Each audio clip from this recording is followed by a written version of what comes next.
Bloomberg Chief Washington correspondent Kevin Cirilli joining us now for more. Morning, Kev.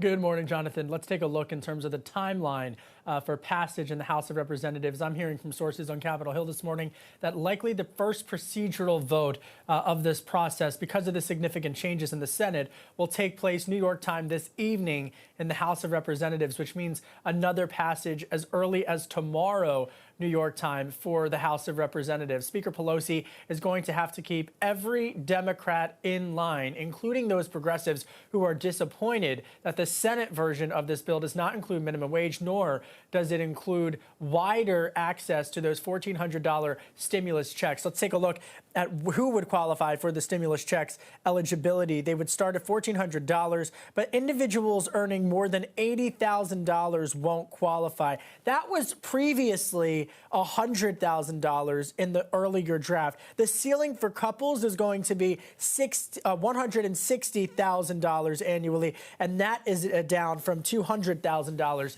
in the previous draft. So it's more difficult to qualify for these $1,400 stimulus checks. And I can tell you over the weekend, talking to progressives, they don't like that at all. Do you remember when we used to talk about a bipartisan effort, Kevin? Yeah. This was anything but. This is Senator Schumer saying the following: unity, unity, unity. That's how we got this done. On every single important vote, every Democrat stuck together. Just wonder how this sets the tone for the rest of the year and the next big effort too, Kevin.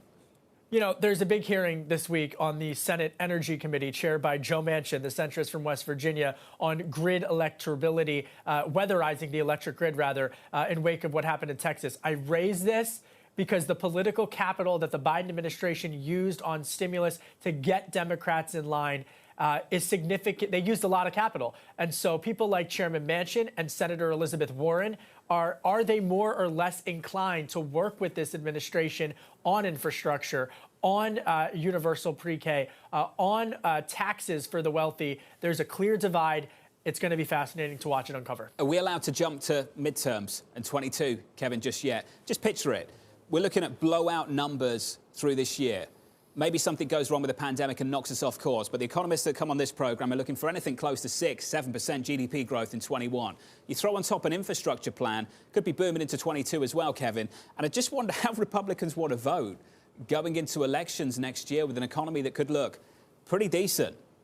Jonathan, there was a moment in your great interview on Friday with Jared Bernstein where you really poignantly asked him about minimum wage, something that Jared has fought for decades. And to lose that this battle in the policy arm in this fight is a devastating blow to Democratic progressives. Will Senator Elizabeth Warren's PAC primary individuals, will Democratic Socialists primary individuals in the midterm elections? No, it's not too early to start talking about it, but yes, we need to start talking about it because that's the story. We talk about it on the right. It's the same exact story happening on the left. You and I will start talking about it. Kevin, good to see you.